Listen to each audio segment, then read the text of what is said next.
Antipodes, Chapter 24. Incendia made her way down a cobblestone pathway which weaved in between the many short buildings built into the side of the hill. She was reminded vividly of Stalliongrad. The buildings here seemed to have been pieced together out of plates of metal from some long demolished structure, just as they had been in the slums of Stalliongrad. This place was different. However, most of the metal surfaces were glossy and reflected the bright light from the street lamps and the veiled luminescence of the distant radio tower. The buildings stood strong and sturdy, and almost all of them had lights gleaming out of the windows. Up and down the road, ponies were leaving their homes, some pulling wagons filled with tools or green food. Incendia's stomach gave a sudden grumble. Whatever she had eaten that morning hadn't failed her up very much. She approached a rather bland-looking elderly brown earth pony who was pulling a small cart stacked high with shining tubes, which appeared to be made out of some kind of crystalline glass. She asked him if he knew where she could find food. The earth pony opened his mouth to answer, but caught himself when he saw the circular indent in Incendia's shoulder. "You're one of them Stalliongrad refugees, ain't you?" he said after several seconds of silence. "Yes, I am," Incendia said. "Is that a problem?" "Ain't no problem," the earth pony said. "Just might be difficult for you to get your hands on some food without any money. Try old Cloverhoof's market over yonder.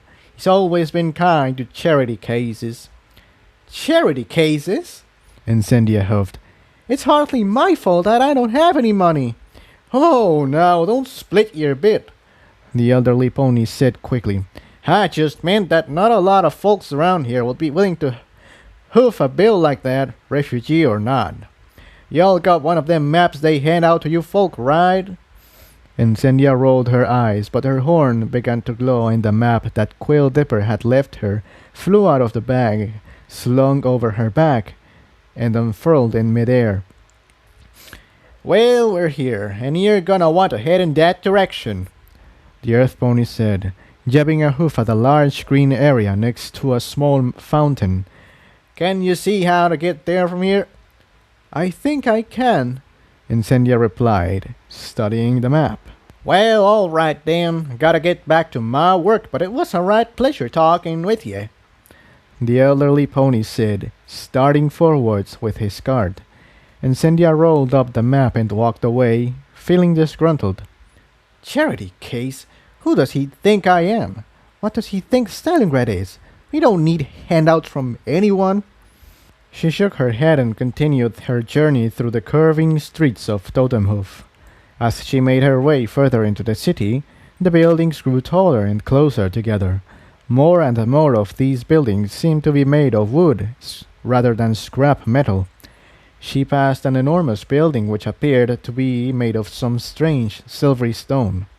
At the top of the curving ceiling was a crescent moon carved out of a brilliant crystal, which was refracting and shining the light from the radio tower down upon the street in a glittering pattern. Incendia was so taken by the sight that she collided with a Scarlet Unicorn, who was meandering in the opposite direction. "Oh, sorry," Incendia sputtered. "I wasn't paying attention." "Don't worry about it," the Scarlet Unicorn replied. "I wasn't watching where I was going either." She stopped mid-sentence, staring at the small crater in Incendia's shoulder where the teleporter had been. "What happened to your arm?" "Oh, that? I'm a Stalliongrad refugee. I used to wear a device in my shoulder there, but it got damaged and it had to be removed." The Scarlet Unicorn looked appalled. "Why did it have to be embedded in your shoulder? That's barbaric! What did it do?" Incendia was surprised at her reaction. "It was a teleporter, and it had to be embedded in the shoulder because otherwise there was a chance it could get lost or stolen. Your protection against theft was to bury things inside your own body?" the unicorn asked, a look of disgust still evident on her face. Perhaps it's a blessing to the world that that place was finally wiped off the map. Luna knows we're happy to not have it looming over us anymore. I think we should have let you ponies wither and be done with it." Anger began to bubble up inside Incendia, but before she could do anything about it, the Scarlet Unicorn huffed and turned, proceeding into the cathedral. Incendia stood there for several seconds more, debating whether following the unicorn inside would be worth it. Before she could make the decision, however, a stream of earth ponies filed out from the side streets and the cathedral and marched past her. The unicorn's words momentarily forgotten, Incendia watched them march past in wonder. They seemed to be an equal mix of male and female, and they all wore deep midnight blue cloaks. But the fabric was unlike anything Incendia had ever seen before. The material seemed to shimmer gently with a light of its own. The reflected glow from the cathedral roof seemed to be dampened and absorbed by the cloaks, almost as if they were bending the light inwards on themselves. Incendia figured it must be magical. The cloaks were not what she was devoted the majority of her attention to, however. She was more concerned with the heavy, spiked balls attached to their tails and the lances gripped at sharp angles in their mouths. As unfamiliar as Incendia was with her surroundings, she knew a military movement when she saw one. These ponies were gearing up to fight. Then, as quickly as they had appeared, they had gone, marching down another street and out of sight. The street was now deserted but for Incendia and the crystalline moon's peculiar sheen. Incendia continued down the path the map had indicated, and it didn't take long for her thoughts to wander back to that infuriating Scarlet Unicorn. Totemhoof's wonder was wearing off quickly. She had spent her whole life fighting for the good of the people of Stalliongrad, and is this what her efforts led to? The destruction of their homes and the corralling of whatever paltry survivors that remained into a city that at best merely tolerated them, or thought of them as charity cases? After generations of oppression and fighting, this was the ultimate fate of her people? Incendia could hardly stand it. She could feel her temperature rising. Small fires crept up into her brilliant copper mane only to abruptly extinguish themselves. She had to maintain control. She didn't think the population of Totemhoof would be any more understanding if she burst into flames. As far as she knew, that wasn't a very common ability. She took a deep breath and forced herself to concentrate. After several seconds, she had cooled down enough to continue on, though her mood hadn't really improved. The streets widened as she made her way forward. She figured she must have passed into some kind of commercial district, as nearly every building she passed was brandishing a sign above its door. Advertisements behind clouded glass windows depicted smiling fillies clutching dolls in their mouths, or burly earth pony colts swinging hammers down upon some molten metal on a black anvil. Eventually, she found the spot the map had indicated. A fountain depicting a majestic alicorn. Incendia assumed it to be Luna, surrounded by kneeling ponies, stood in the center of a small cluster of carts, loaded to the brim with all sorts of ingredients. A lime green unicorn with a 4-leaf clover cutie mark stood behind a counter and a very rusty cash register. Several ponies milled about among the carts, idly filling bags with various goods. Incendia approached the unicorn behind the cash register. "Can I help you?" he asked, smiling. "I hope so. My name's Incendia, and I'm a refugee from Stalliongrad," the unicorn finished. "I assumed as much. Well, you've come to the right place. The name's Cloverhoof. Pleasure to meet you, Incendia. That's an interesting name. How did you get it?" Incendia dropped her eyes to the cobblestone ground. "I don't know." Cloverhoof evidently sensed that he'd trodden on a sensitive subject, for he cleared his throat and continued. Well, help yourself to anything in the square. Stalliongrad refugees get one free pass. One free pass? Incendia asked.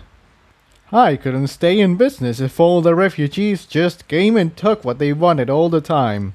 As much as I want to help you out, I have mouths to feed too, Cloverhoof said, and I want to drum up business. Trust me, once you taste my food, you won't want to shop anywhere else. Thank you, Incendia replied. I think I'm going to take a look around now. She turned on the spot and rolled her eyes, cantering off towards a promising pile of bright red flower petals. A steely grey Pegasus stallion with an anvil cutie mark was standing near the cart, reading a label on the bottom. He looked up when he saw Incendia, but quickly lost interest and went back to examining the label. Incendia sniffed at the petals and, glancing around, snagged one off the side of the pile with her mouth and chewed. It was sweet and watery, and reminded Incendia of the berries they had eaten on the hillsides. She wondered if they came from the same plants. She made her way around the cart to the label that the grey stallion had been examining earlier. It read, Bloodberry petals. Freshly picked by one of our highly trained scavenger teams. These are the most pristine bloodberry petals this side of the divide. Get them while you can. Supplies are highly limited. Incendia regarded the label idly before lifting a small bundle of petals off the pile and floating them towards her pack. Before they had made it even halfway, however, a deep voice sounded from her left. Excuse me, miss, but are you? Incendia jumped and turned to face the sound. Her old battle reflexes kicked in, every muscle in her body tensing. The crimson petals suspended in the air were incinerated in a flare of light and heat. Standing before Incendia was the grey Pegasus she had seen earlier, a very shocked expression on his face. Incendia exhaled sharply and relaxed. She glanced back at the remains of the petals, a pile of ashes on the ground, and cursed under her breath. I'm sorry, miss. I only wanted to know if you were a Stalliongrad refugee. With the stallion before her, Incendia noticed much about him, from his lustrous dark mane and tail to his well-toned figure, muscle in on the right spots, probably from a life of work hammering metal, if the anvil cutie mark was anything to go from. And also a deep voice to boot. Incendia stared at the stallion for a few seconds before she understood what he asked. She then shook her head clear of these thoughts. Oh, yes. I'm sorry about the petals. I was just startled, is all. I am a refugee. The Pegasus smiled uneasily. That was some powerful magic you just did, he said. I could feel the heat from here. He chuckled nervously, and his eyes flicked down at the crater in Incendia's shoulder before darting back up to meet her gaze. It was damaged in an escape attempt, Incendia said. I had to remove it. I'm sorry, I didn't mean to stare, the Pegasus said. If you don't mind me asking, what's your name? Incendia wondered if she should be truthful with him for a moment. She had learned early on in Stalliongrad not to give out her name to just anyone. She might be recognized as the leader of the resistance. But after a moment, she remembered that she had already told her name to Cloverhoof. Besides, Stalliongrad was gone, and Rebellium's followers with it. Probably. She figured she could take him anyway, even if he did start a fight. Incendia, she said curtly. Good to meet you, Incendia. My name is Iron Mane, the grey Pegasus replied. And I have a favor to ask you. I was in one of the first emigration waves to arrive, and I have already used up my one free pass here. I get enough food at home. He stopped mid-sentence and glanced away from Incendia. At where I'm staying, but I love these little red petals, and I can't afford them. I don't suppose you'd be willing to get me a bag? and Sendia didn't even have to consider it. Of course I will. We refugees have to stick together, don't we?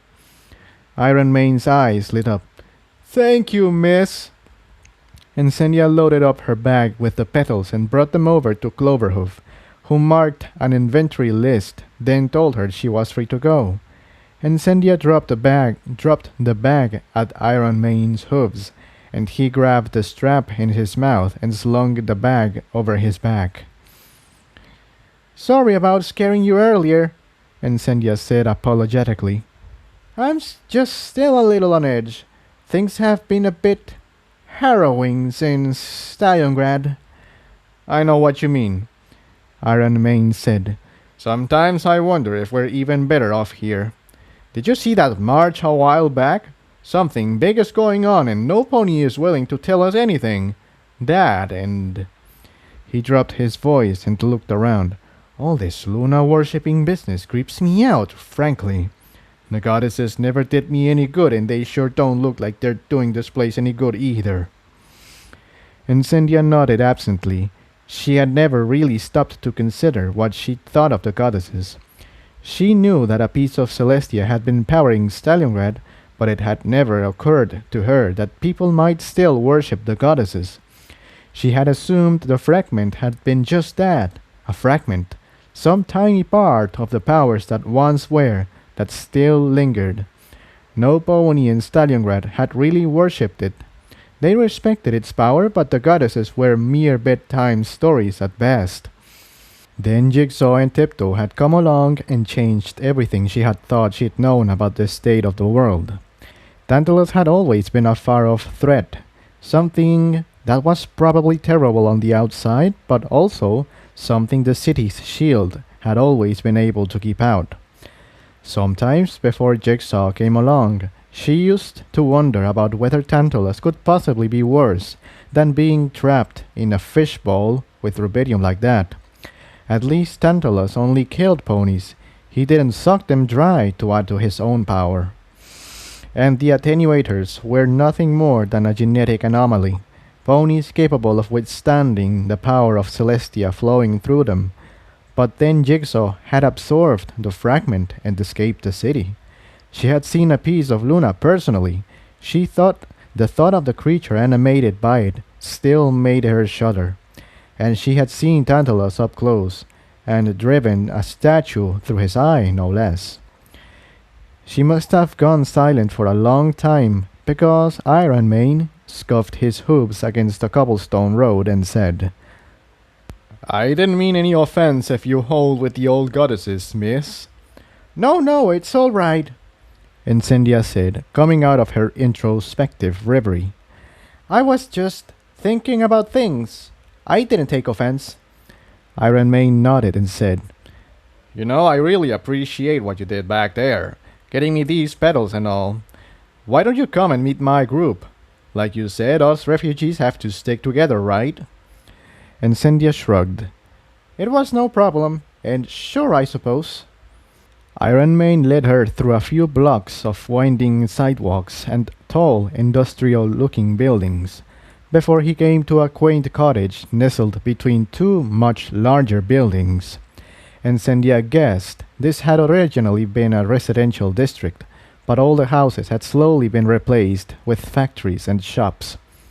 Home sweet home, I suppose, Iron Mane said. Come on in, I'll introduce you to Aurora. And Sendia followed him inside.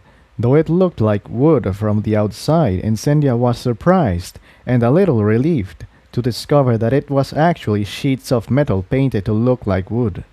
She didn't do too well in wooden buildings. The inside was warmly lit by wall-mounted light fixtures in the shape of torches. There was very little furniture, just a table with a few chairs. The kitchen appeared to be built into the far corner of the room, though it was separated by a long countertop. There were 3 doors on the left, each of them closed. Aurora! Iron Mane called. I'm back from the market. I got the petals and I brought a guest. You got the petals? Came a female voice from behind one of the doors. and Sendia heard paper rustling and the sound of a quill clattering against the desk. Then a dark blue unicorn came out of the farthest door. Her tail was a light purplish blue, and her cutie mark was a ribbon made up of all the colors of the rainbow. Aurora ran up and embraced Iron Man, and Incendia's hopes fell. Just my luck, she thought. All the cute ones are taken. And who is this? Aurora said, turning towards Incendia. Incendia noticed with a start that she had a teleportation device embedded in her shoulder. A proper one, smooth, round, and flush against the skin. The display flickered weakly between green, red, and blue. "This is Incendia," Iron Man said. "She gave up her one free purchase to get us the Bloodberry Petals." "Oh, how nice of you," Aurora said with a smile. "I don't know of many ponies who would do that. You're welcome to stay for dinner if you like, but we don't have much in the way of food.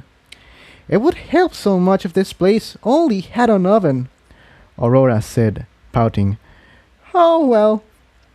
"An oven?" Incendia said with a wry smile. "I think I might be able to help you with that."